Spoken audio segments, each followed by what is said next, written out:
മുഫ്യസൽ bus സ്റ്റാൻഡിന് തൊട്ടടുത്ത് 5ഉം 6ഉം നിലകളുള്ള കെട്ടിടങ്ങളിലേക്കുള്ള പ്രവേശന കവാടമാണിത്. ഒരു അത്യാഹിതമുണ്ടായാൽ ഫയർഫോഴ്സ് വാഹനത്തിന് പോലും എത്താൻ കഴിയാത്ത വിധം കുടുസായ വഴി. 7 കെട്ടിടങ്ങളാണ് ഇവിടെ പ്രവർത്തിക്കുന്നത്. ഭൂരിഭാഗവും ടെക്സ്റ്റൈൽ ഹോൾസെയിൽ ഷോറൂമുകൾ. ഇനി കെട്ടിടത്തിനുള്ളിലെ അവസ്ഥ കാണുക.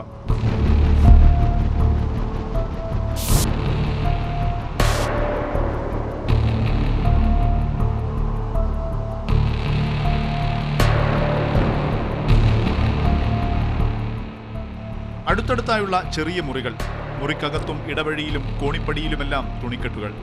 ഒരു അത്യാഹിതമുണ്ടായാൽ ആളുകൾക്ക് ഓടി രക്ഷപ്പെടാൻ പോലും കഴിയാത്ത അവസ്ഥ. 7 ബിൽഡിംഗ് ഉണ്ട്, 8000ഓളം മുറിയുണ്ട്.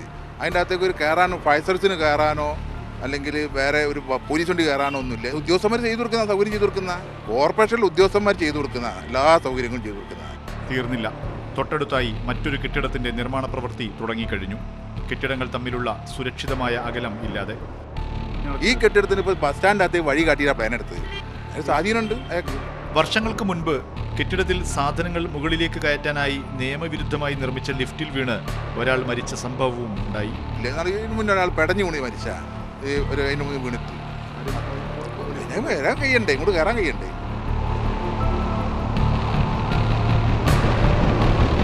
നിയമലംഘനങ്ങൾക്ക് അധികൃതർ തന്നെ ഒത്താശ ചെയ്യുമ്പോഴാണ് വലിയ ദുരന്തങ്ങളിലേക്കുള്ള വാതിലുകൾ തുറക്കുന്നത്. ഇനിയും ഒരു ദുരന്തത്തിന് കാത്തുനിൽക്കാതെ ശക്തമായ നടപടിയാണ് ആവശ്യം.